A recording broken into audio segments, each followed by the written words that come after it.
Moving on to guys, हम लोग अपना सबसे पहले अपना टॉपिक पर आ रहे हैं कि how to revise accounts in last 3 days, tips to score 90% plus in accounts. सबसे पहले बच्चा याद रखिएगा, we have some important points. सबसे पहले आप लोगों ने जो इंपॉर्टेंट पॉइंट्स अपने दिमाग में रखने हैं कि आपने सीए फाउंडेशन अकाउंट्स एग्जाम को अटेम्प्ट कैसे करना है। नंबर 1 दोस्तों याद रखिएगा, never ever use abbreviations in examinations and short forms. Friends, ये मैं कई बार ना क्लास में भी बोलता हूं, बच्चों को एक बड़ी आदत सी होती है। जैसे अब ध्यान से मेरी बात को सुनिएगा, लाइक आप लोगों ने डिबेंचर के बदले डेब लिख लेना है, right? Never ever do this. Shares के बदले आप लोग एसएच लिख देते हो, राइट? कुछ बच्चे बेटा पार्टनरशिप के लिए पीशिप लिखते हैं। Please, these are not legalized abbreviations. Legalized abbreviations are, you can write okay account, you can write DR, that is fine, you can write with respect to, ये सब legalized abbreviations हैं। बट जो legalized नहीं है बेटा उनको मत use करिए। ये लॉट ऑफ शॉर्ट फॉर्म्स जो हम लोग नॉर्मली अकाउंट्स के पेपर करते वक्त हम लिखते जाते हैं। So please try to avoid this habit. अपने मार्क्स को खराब करने का सबसे बड़ा एक रीजन होता है हम शॉर्ट फॉर्म्स यूज करते हैं। सो पहला काम, एब्रीवेशन यूज नहीं करना। दूसरा, किसी भी क्वेश्चन को हैपेजेड मैनर में आंसर नहीं करना। फ्रेंड्स, आपने उल्टे पुल्टे जवाब नहीं देने। याद रखना, एक क्वेश्चन को स्टार्ट करा और उसके बाद कंप्लीट करने के बाद दूसरा क्वेश्चन करना है। मैं थोड़ा सा आपको यहां पर डिस्कस करूंगा कैसे। जैसे फॉर एग्जाम्पल, आपने क्या करा है कि आपने सपोज एक क्वेश्चन है 4 का ए पार्ट आपने शुरू कर दिया। अब अगर 4 का कोई बी पार्ट है तो वो आपने पहले साथ में शुरू करना है।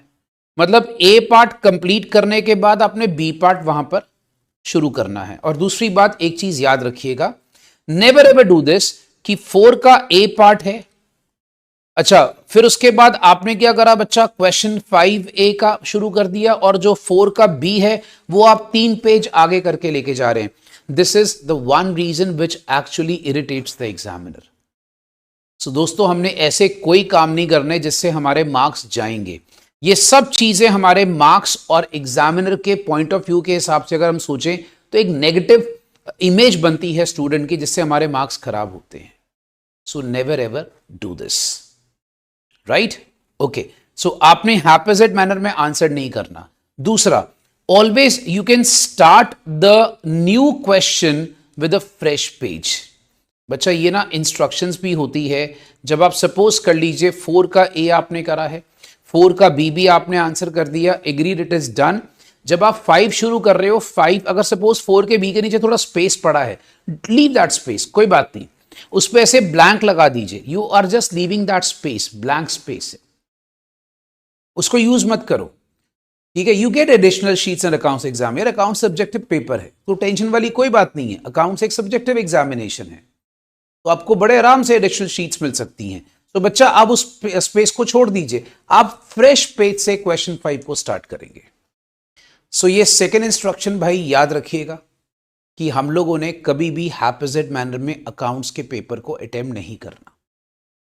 नेक्स्ट, सबसे पहले बच्चा वर्किंग नोट्स जो है ना, इसके बारे में जरा ध्यान से मेरी बात सुनिएगा। सपोज आप एक क्वेश्चन कर रहे हो बच्चा, अगर आप एक क्वेश्चन कर रहे हो ना, तो क्वेश्चन का जो मेन सॉल्यूशन है वो आपने करा, तो वर्किंग नोट जो होते हैं, try not to maintain working note in the middle.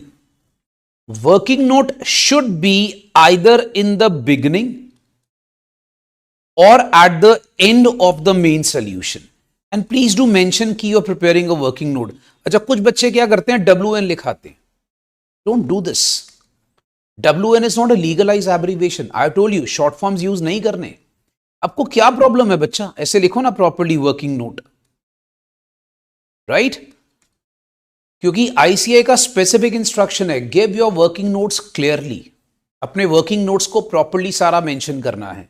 सो अपने को कोई भी उल्टा फुल्टा काम नहीं करना भाई साहब। वर्किंग नोट या तो क्वेश्चन के एकदम सॉल्यूशन के स्टार्टिंग में, या कोशिश करिए एंड में, राइट? कोशिश करो बीच में भी ना आए। ओके, नेक्स्ट नंबर 4, हमेशा बच्चा क्वेश्चन को जब भी स्टार्ट करोगे ना, उसमें प्रॉपर एक पैटर्न होता है लिखने का। Like right answer to question number 5A। देखिए हम लोग को स्केल पेंसिल चाहिए होगा, अपने को मार्जिन, जैसे आप ये देखोगे एक मार्जिन सी नजर आ रही है, मार्जिन खींचनी है, यहां पर प्रॉपरली मेंशन करना है answer to question number 5A। कुछ बच्चों को थोड़ा सा हैबिट होता है, सर हम आंसर का ANS लिख सकते हैं, हाँ this is allowed, obviously this is allowed, right. So बच्चा याद रखना क्वेश्चन नंबर 5A ऐसे प्रॉपरली मेंशन करना है, ठीक है। कुछ बच्चे ऐसे शुरू कर देते हैं, बेटा 5A ऐसे करके लिख दिया, don't do this. See there are certain things which creates a good impression on the examiner, and obviously with that particular positive impact on the examiner with your paper आप automatically score अच्छा करेंगे, right? These are very minute things जो हम लोग normally ignore कर जाते हैं। okay, next बेटा never ignore theory वाला क्वेश्चन।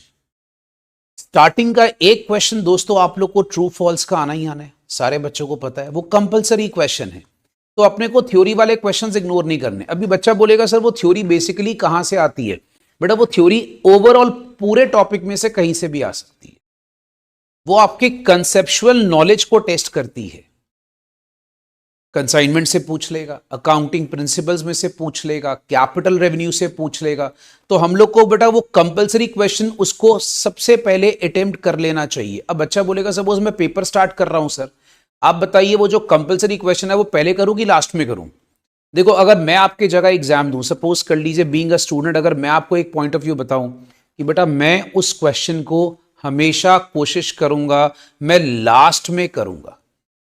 अच्छा सर बच्चा, अब बच्चा मुझसे सवाल करेगा सर आपने बोला उल्टा पुल्टा पेपर नहीं करना, हैपेजेड नहीं करना।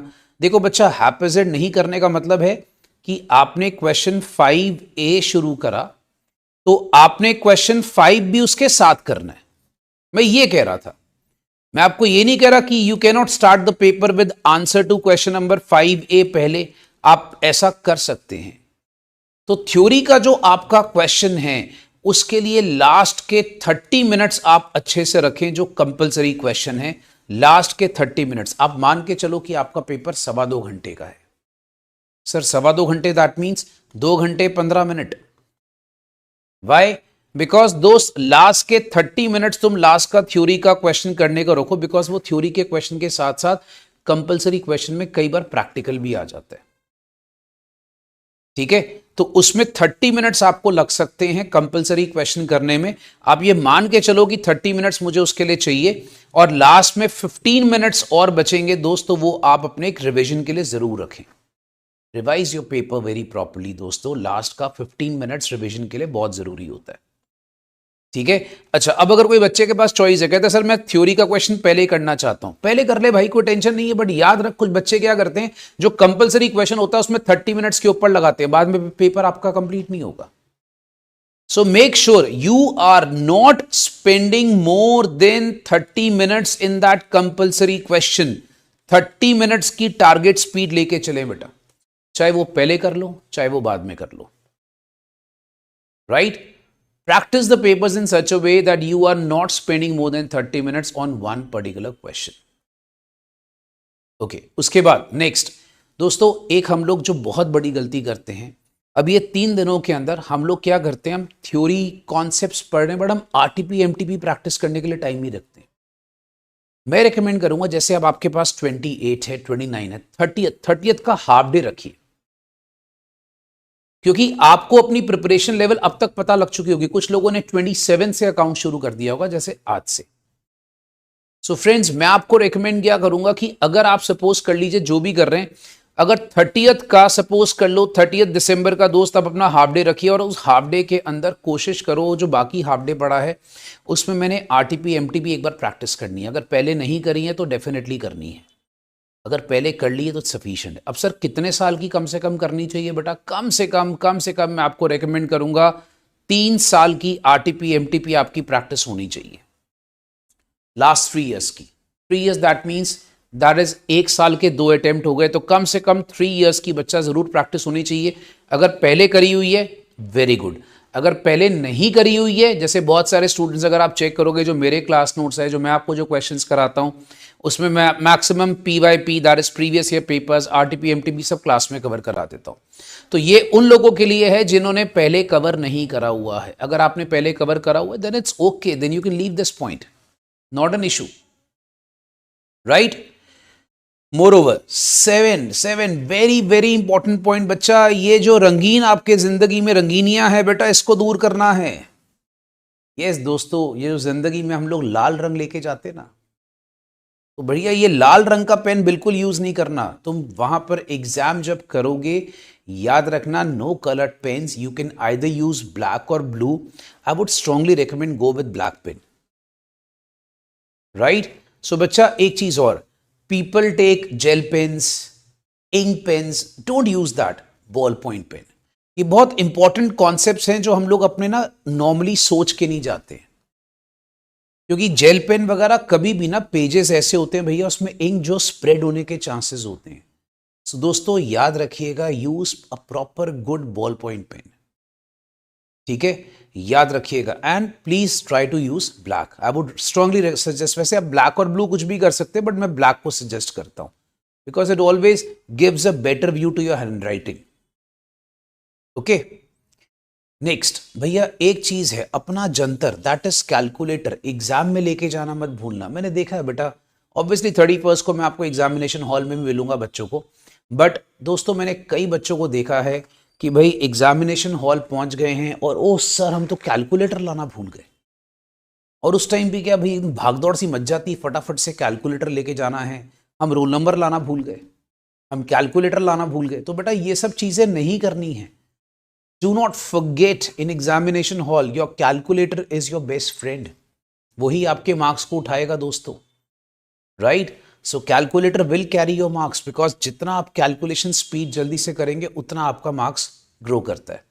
मोर ओवर नॉर्मली भैया हम छोटे भाई बहन से पेंसिल और स्केल जो है मांग लेंगे, क्योंकि अपने पास तो होता नहीं है जनरली, आप नोटिस करो।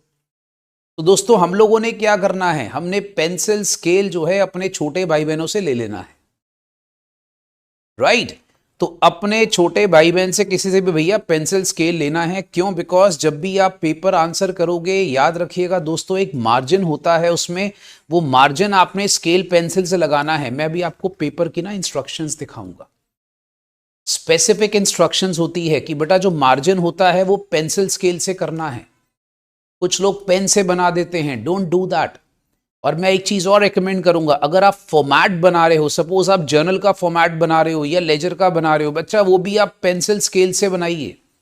कुछ लोग बेटा ऐसे रैंडमली लाइंस खींची जा रहे हैं, don't do that, because pencil scales लेके जाना है। फॉर्मेट्स, मार्जिन्स जितने भी हैं कोशिश करो पेंसिल स्केल से बनाएं, राइट।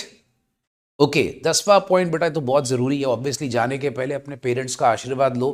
बिकॉज देखो यार, तुम लोग मंदिर जाओ ना जाओ, भगवान की पूजा करो ना करो, वो तुम्हारी चॉइसेस है, बट अगर तुम पेरेंट्स का आशीर्वाद लिए बगैर जा रहे हो भैया, फिर तो तुम जिंदगी में कुछ नहीं कर सकते हो। सिंपल सा फंडा है। सो दोस्तों पेरेंट्स का आशीर्वाद लिए बगैर घर से नहीं निकलना। तो ये वो 10 पॉइंट थे जो तुम लोगों ने वहां पर डेफिनेटली करने हैं। अकाउंट्स का पेपर अगर आप स्कोर करना चाहते हो तो। मोरओवर दोस्तों अब यहां पर मुद्दा ये आता है, सर लास्ट 3 दिन बताइए, अब बातें आप बहुत कर रहे हो, ये बताओ भैया 3 दिन में चैप्टर कौन कौन से करें और कैसे करें। देख दोस्त, मैंने आप लोगों के लिए दिसंबर वालों के लिए एक स्पेशल रैंकिंग तैयार करी है। तो दिसंबर 23 के लिए बच्चा हम लोग क्या करेंगे, पहले क्या करेंगे, अब देखिए हम थोड़ा रिवर्स ऑर्डर में चलेंगे, रिवर्स ऑर्डर रिवाइज करने के लिए। सपोज कर लीजिए जैसे मैं शुरू करता हूं कि बच्चे ने बेटा स्टार्ट ही 28 से करना है। मैं मान के चल रहा हूं बेटा बच्चे ने अकाउंट्स, इसके पहले बच्चा बाकी सब्जेक्ट्स कर रहा था, मान लो बच्चा 28 दिसंबर से भैया स्टार्ट कर रहा है अकाउंट्स की तैयारी। उठे सुबह सुबह, उठ गए भैया, कंपनी अकाउंट्स का चैप्टर पकड़ लो।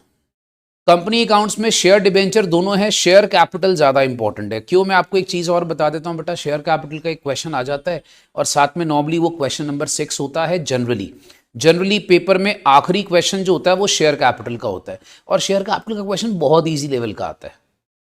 तो मैं रेकमेंड करूंगा इसको अटेम्प्ट जरूर करना है, क्योंकि शेयर कैपिटल के साथ कई बार एक छोटा क्वेश्चन डिबेंचर का आ जाएगा या आपको छोटी सी थ्योरी आ जाती है। तो ऐसा होता है कि कई बार एक छोटा क्वेश्चन डिबेंचर का और कई बार आपके पास थ्योरी आती है।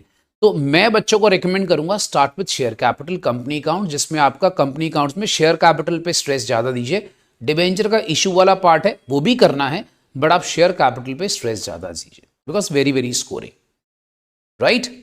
ओके, इसको स्टार्ट करने के बाद बेटा जब ये खत्म कर दिया 28 को, कोशिश करो कि 28 को आपने 4 चैप्टर्स करने हैं।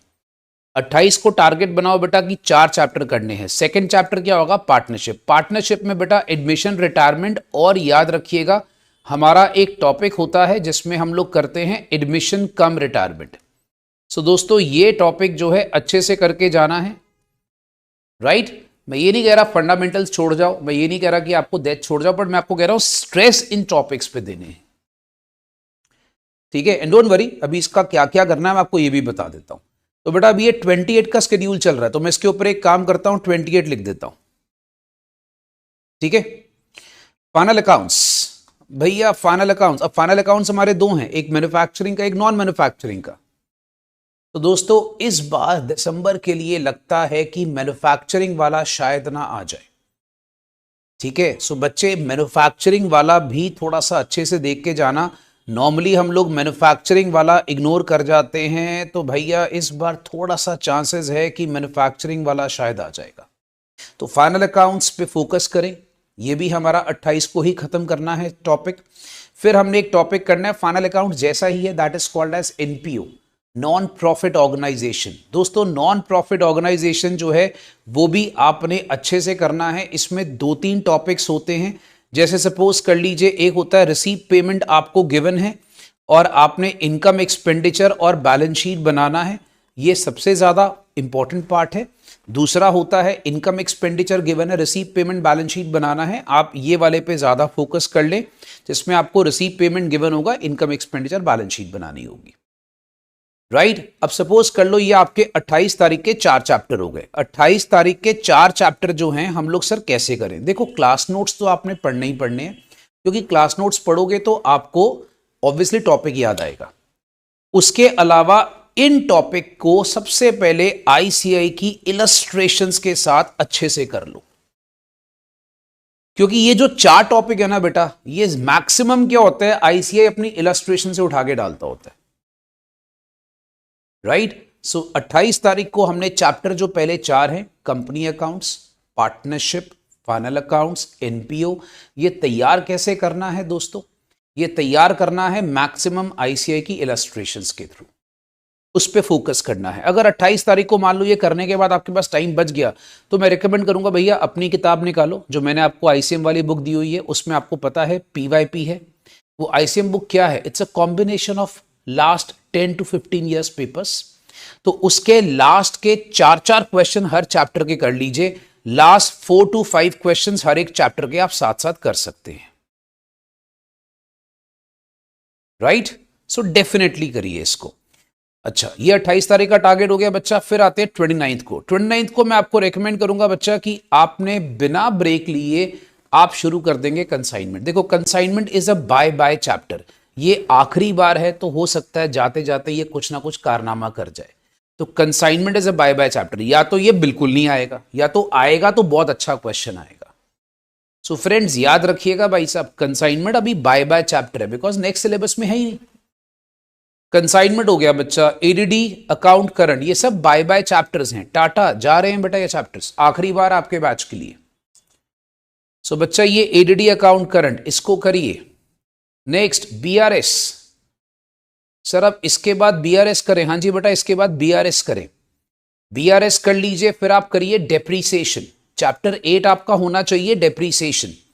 डेप्रीसिएशन फिर आपने करना रेक्टिफिकेशन, ठीक है। रेक्टिफिकेशन करने के बाद फिर आपने करना है बिल्स ऑफ एक्सचेंज के साथ sales of goods on approval basis. तो बिल्स ऑफ एक्सचेंज के साथ आपने कर लेना है sales of goods on approval basis. तो ये आपके चैप्टर रहेंगे 5 to 10, राइट। ये आपका टारगेट रहेगा दोस्तों 29 दिसंबर तक का। सर ये सारे चैप्टर्स 29 तारीख को खत्म कैसे करें? अरे खत्म करने का बहुत आसान तरीका है। पहले इन चैप्टर्स के लिए क्लास नोट्स को पढ़ें, आईसीएम बुक के क्वेश्चंस लास्ट के 5 से लेके 10 जितने भी आप कर सकते हैं, बिकॉज जितना मैंने आपको आईसीएम बुक में इसका मटेरियल दिया हुआ बच्चा याद रखिएगा, वो मैक्सिमम से मैक्सिमम जो अपनी किताब का है वो पीवाईपी का है, तो उसमें कवर करना है। और अगर आपके ये कवर हो जाते हैं, अगर ये बच जाता है, तो फिर आप एक काम करें, अनसॉल्व्ड क्वेश्चन लास्ट के 5 या लास्ट के 4 हर चैप्टर के ले लें आईसीआई के। सो दोस्तों ये चीज आप डेफिनेटली करेंगे। याद रखिएगा, चैप्टर 5 से लेकर 10 के लिए आपके क्लास नोट्स और आईसीएम बुक के क्वेश्चंस बहुत इंपॉर्टेंट हैं। तो आपको 29 दिसंबर को इस टारगेट को कंप्लीट करना है। अगर आप मेरे अकॉर्डिंगली चलोगे, 29 December this target should be done. अब आ गया बेटा हमारे पास आखिरी, दैट इज 30th। मैंने आपको बोला था कोशिश करो हाफ डे दैट मींस एक आपने इन्वेंट्रीज कर लेना बेटा 30 दिसंबर को। राइट हो गया भाई, एक इन्वेंट्रीज आ गया, एक बाकी छोटे छोटे चैप्टर्स। नॉर्मली हम इनको इग्नोर करने की कोशिश करते हैं भैया, 5 नंबर का आ जाता होता है। सी हमारी प्रिपरेशंस अकाउंट्स में इस तरीके से होनी चाहिए कि हम लोगों को 120 नंबर का पेपर पूरा आता है और हम वहां पर कुछ छोड़ना नहीं चाहते, बट हमें छोड़ना पड़ रहा है। Preparation should be so strong guys. So journal, ledger, cash book, subsidiary book, please don't read this chapters यार। 5 नंबर का बहुत छोटा सा क्वेश्चन आ सकता है इसमें से, राइट। तो टेस्ट योर बेसिक्स, और वैसे भी थ्योरी में काम आते हैं चैप्टर्स, इससे रिलेटेड थ्योरी आ सकती है। तो अब ये जो क्वेश्चंस हैं सारे के सारे कहां से करें? चैप्टर 11 और 12 बेटा चुपचाप आईसीए की बुक से कर लो, कुछ नहीं करना, आईसीए की इलस्ट्रेशंस कर लो और अनसॉल्व्ड सम कर लो बस। तो 30th को आप कोशिश करो मैक्सिमम से मैक्सिमम दोपहर को 2 बजे तक भाई साहब ये आपका सिलेबस डन होना चाहिए, प्रिपरेशंस। चाहे हो सकता है कि तुम लोग का, मैं 29 का टारगेट थोड़ा सा टफ लगेगा बच्चों को, हो सकता है एक आध चैप्टर तुम्हारा 30th को कैरी फॉरवर्ड हो रहा है, होने दो, कोई टेंशन नहीं है। बस कोशिश करो कि अपने को 30 तारीख को दोपहर को 2 बजे तक अपना सिलेबस एक बार पूरा वाइंड अप करना है इसी पैटर्न को लेकर। अब सर 30 तारीख को अपना सिलेबस हो गया, उसके बाद क्या करें? फटाफट से बड़ा थ्योरी एक बार पढ़ लो। थ्योरी में क्या करना है? जो स्टार्टिंग के चैप्टर्स हैं, for example capital revenue, accounting principles, ये सब चैप्टर्स नहीं छोड़ने बिल्कुल भी। इनके लिए क्या करना है आपको बेस्ट तरीका बताता हूं बच्चा। तुम लोग एक काम करो, मेरी आईसीएम बुक के अंदर बच्चा जो मैंने आपको दिए, मैंने आपको पिछले सालों के पीवाईपी दिए हुए स्टार्टिंग के चैप्टर्स की थ्योरी के साथ, उसको पढ़ो अच्छे से। और जिनके पास भैया, जिनके पास आईसीएम बुक नहीं है, वो क्या करे? आईसीआई बुक के क्वेश्चंस पढ़ लें, आईसीआई बुक के ट्रू एंड फॉल्स सारे पढ़ ले, बिकॉज पेपर उन्हीं में से आने। तो भैया थ्योरी जो है अब आपने करनी है 30 तारीख को 2 बजे से लेकर, याद रखिएगा 30 दिसंबर को आपने बेटा दोपहर को 2 बजे से लेकर, मैं टारगेट दे रहा हूं शाम को 6 बजे तक आपकी थ्योरी खत्म होनी चाहिए। 4 घंटे बहुत है, इट शुड बी फिनिश्ड। उसके बाद थोड़ा रिलैक्स कर लो, और अगर आपने आरटीपी एमटीपी पहले नहीं करी हुई है तो फिर आप थोड़ी सी अब एक पेपर जरूर प्रैक्टिस कर लो। और एक मेरी सलाह मानिए बच्चा, आप लोग क्या करें कि आपने वहां पर सबसे पहले अपना एक पेपर, जब आप सपोज शाम को 6 बजे तक आपका सिलेबस पूरा डन है इंक्लूडिंग थ्योरी, थोड़ा माइंड को रिलैक्स करो, और 7 बजे या 8 बजे, सपोज हम 8 PM बैठते हैं, तो 8 PM से लेकर बच्चा 11 PM तक रात को भाई साहब 3 घंटे का एक पेपर सॉल्व करो और चेक करो, अपने आप को टेस्ट करो। कोई भी आईसीआई का पीवाईपी उठा लो पूरा, और उसको सॉल्व करके देखो कि यार मैं उसको 3 घंटे में कर पा रहा हूं कि नहीं कर पा रहा। एग्जामिन योरसेल्फ बेटा, अपने आप को टेस्ट करो। और मैं तुम्हें वादा करता हूं, अगर तुमने ढंग से करा होगा, तुम ये 3 घंटे भी तुम्हें ज्यादा लगेंगे। अकाउंट्स का पेपर बहुत सारे बच्चों ने, जिन्होंने अच्छी प्रिपरेशन करी होती, 2.25 घंटे 2.5 घंटे में पेपर खत्म हो जाता है। मोर ओवर फ्रेंड्स, तुम्हारा सवाल होगा sir from where to start, कहां से शुरू करें? बेटा हर चैप्टर के क्लास नोट्स ढंग से पढ़ने, हर चैप्टर के क्लास नोट्स को बहुत ढंग से पढ़ना है दोस्तों, याद रखिएगा, बहुत ही अच्छे से पढ़ना है। नेक्स्ट, हर एक चैप्टर, अगर आप जो मैंने आपको बोले इंपॉर्टेंट फ्रॉम आईसीएम बुक, बोलता है उसका क्या करना है बेटा? 5-5 क्वेश्चन कर ले भाई इस टाइम पे, हर चैप्टर का 5-5 क्वेश्चन आईसीएम बुक का। अगर आपके पास आईसीएम बुक नहीं है तो बेटा आईसीआई बुक के कम से कम इलस्ट्रेशंस सारी करें, और जो अनसॉल्व्ड है, अनसॉल्व्ड बेटा, अनसॉल्व्ड लास्ट के 2-2, 3-3 कम से कम डेफिनेटली करने चाहिए। अच्छा, उसके बाद आपने इलस्ट्रेशंस अनसॉल्व्ड बुक कर ली बेटा आईसीआई की, ये उन लोगों के लिए जिनके पास आईसीएम बुक नहीं है। उसके बाद मैंने बोला लास्ट में अपने आप को टेस्टिफाई करो। आरटीपी एमटीपी अगर पहले नहीं करा है तो फिर आप 30 तारीख की शाम को करो प्रैक्टिस इसको पूरा, टाइमर लगाकर। नॉर्मली हम लोग क्या करते हैं बेटा, आराम से बैठे, चल यार एक आरटीपी करने में 6 घंटे लगा दिए, डोंट डू दिस। उसका टाइमर लगाओ। एमटीपी शुड बी डन वैसे तो आप देखोगे जो लेटेस्ट एमटीपीज है मैंने सारी आपको यूट्यूब पे डाली हुई सोल्यूशंस उसके, तो उसको आप चेक भी कर सकते हैं। And guys always always remember, accounts में रट्टे से ज्यादा लॉजिक चलता है दोस्त, बिकॉज अकाउंट्स में लॉजिक इज द मैजिक। सो रट्टा मारने से अच्छा बेटा 3 दिन में अपने कंसेप्ट को स्ट्रॉन्ग कर मेरे दोस्त, कंसेप्ट को स्ट्रॉन्ग कर, रट्टा मत मार। राइट अपने कॉन्सेप्ट को स्ट्रॉन्ग कर और एकदम कॉन्फिडेंस से जाना है। कॉन्फिडेंस बहुत जरूरी है। कई बार क्या होता है दोस्त, एक क्वेश्चन अपने को डिफिकल्ट आ जाता है उसमें, तो उसको देख के घबराना नहीं है, अपने पास उस क्वेश्चन को छोड़ने का चॉइस है। कई बार बेटा बहुत सारे बच्चों की बैलेंस शीट मैच नहीं करती, बैलेंस शीट मैच नहीं करी बेटा बच्चा घबरा जाएगा, चल यार दिल टूट गया, बैलेंस शीट मैच नहीं करी, अगला क्वेश्चन खराब। अरे अकाउंट्स का पेपर सबको बचा के लेके जाता है भाई, अकाउंट्स का पहला पेपर है, वो अच्छा होगा तो अपने लॉ में कॉन्फिडेंस आएगा। अगला पेपर लॉ का, उसमें कॉन्फिडेंस देगा बेटा अपने को। तो याद रखिएगा दोस्तों, तो ये सारी बातें अपने को दिमाग में रखनी है। राइट ओके, अब आइए हम एक काम करते हैं, विदाउट वेस्टिंग मच टाइम तुम्हें थोड़ा एक स्पेसिमेन दिखाता हूं कि तुम लोगों को जो पेपर के साथ शीट मिलेगी वो फर्स्ट शीट कैसी होगी। देखो अब तुमने इसमें कुछ चीजें करनी है जो केयरफुली सबने सुनना है। सबसे पहले दोस्तों तुम लोगों ने ब्लैक पेन यूज करो, कोशिश करो, अभी हम बात कर रहे हैं ब्लैक पेन से, और यहां पर अपना रोल नंबर बेटा वर्ड्स में लिखना है। ठीक है, अपना रोल नंबर दोस्त अपने को वर्ड्स में लिखना है यहां पर। अच्छा मोर ओवर फिर रोल नंबर बच्चा यहां पर जो भी आपका रोल नंबर है वो लिखा आपने, उन्होंने इंस्ट्रक्शन दी है बेटा ब्लैक या blue ball point pen use करो, बड़ा ब्लैक यूज करो, और बाद में उस रोल नंबर को आपने सर्कल करना है। सर्कल बेटा पेन से ही करना है। सपोज कर लो आपका रोल नंबर है लेट्स से 135621, लेट्स से, सो आपने बेटा इसमें प्रॉपर्ली 1 को प्रॉपर सर्कल करना है, इसको इनकम्प्लीट मत छोड़ना। If you leave the circle incomplete because roll number is to be read by machine, अगर आपने इनकम्प्लीट छोड़ा तो मशीन उसको रोल नंबर को उठाएगी नहीं। Right, it is like your OMR sheet. So ये 3 प्रॉपर सर्कल करना है बच्चा, और पेन से ही सर्कल आप करेंगे इसको। राइट आपको अटेंडेंस रजिस्टर में एक स्टिकर मिलेगा, वो स्टिकर जो होगा रोल नंबर का वो आपने यहां पर फिक्स कर देना है, और अगर आपको नहीं पता लगेगा बेटा वहां पर एग्जामिनर होगा, उनसे पूछना है। ठीक है, और यहां पर अपना सिग्नेचर करना है। और भाई साहब ये जो इन्विजिलेटर का सिग्नेचर है इसके अंदर आपने कुछ नहीं करना, यहां पर अपना ऑटोग्राफ नहीं देकर आना, ऑटोग्राफ खाली यहां पर आपने देना है और बॉक्स के अंदर ही। कुछ लोगों को आदत होती है अपना साइन मारेंगे यूं यूं कर देते हैं, नहीं बेटा फुल कंप्लीट सिग्नेचर। ठीक है, तुम आमिर खान या शाहरुख खान नहीं हो भैया, तो याद रखो तुम कंप्लीट सिग्नेचर। हाँ हमारे सिग्नेचर की वैल्यू तब होगी दोस्त हमारे जब नाम के आगे क्या लगेगा, CA, याद रखिएगा, तब आपके सिग्नेचर की वैल्यू होगी। अभी आप स्टूडेंट हो तो सिग्नेचर को डिसेंट तरीके से करिए। राइट तो आपका जो एग्जामिनेशन है पेपर नंबर सब्जेक्ट, अगर आप एडिशनल शीट्स यूज कर रहे हैं तो डेफिनेटली यहां पर मेंशन करें। देखिए मेन शीट आपको जो मिलती है वो अप्रोक्सीमेटली 20 पेजेस की होती है, बट उसके अलावा अगर आप एडिशनल शीट यूज कर रहे हैं तो यहां पर मेंशन करें कितनी एडिशनल शीट आपने साथ में लगाई है। कुछ भी प्रॉब्लम हो गलत मत फिल करो, वहां पर एग्जामिनर से पूछ लो बेटा, he will help you out.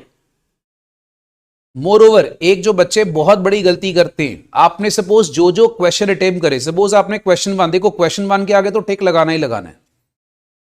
याद रखो क्वेश्चन 1 के आगे टिक लगाना है, क्योंकि आपने क्वेश्चन 1 करना ही करना है। सपोज कर लो आपने क्वेश्चन 2 करा, मान लो आपने क्वेश्चन 2 करा, 3 को आपने चॉइस में छोड़ दिया, आपने 4 करा, 5 करा, 6 करा, तो बेटा इनके आगे टिक लगाओ, बिकॉज ये आपने टिक लगाना है, एग्जामिनर ने नहीं लगाना।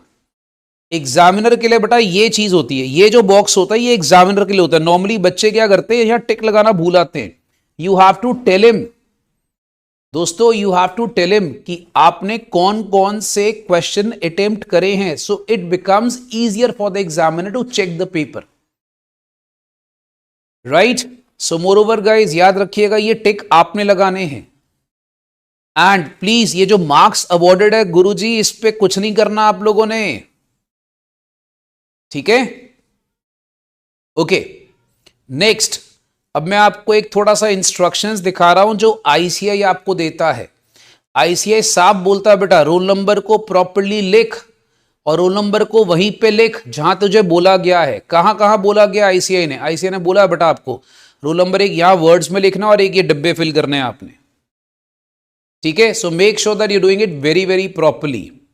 नेक्स्ट, रोल नंबर जो है बेटा उसको प्रॉपरली सर्कल भी करना है, ब्लैक या ब्लू बोर्ड, अपने को ब्लैक यूज करना है यार, छोड़ो ब्लू को छोड़ दो, ठीक है, उसको ब्लैक को यूज करेंगे।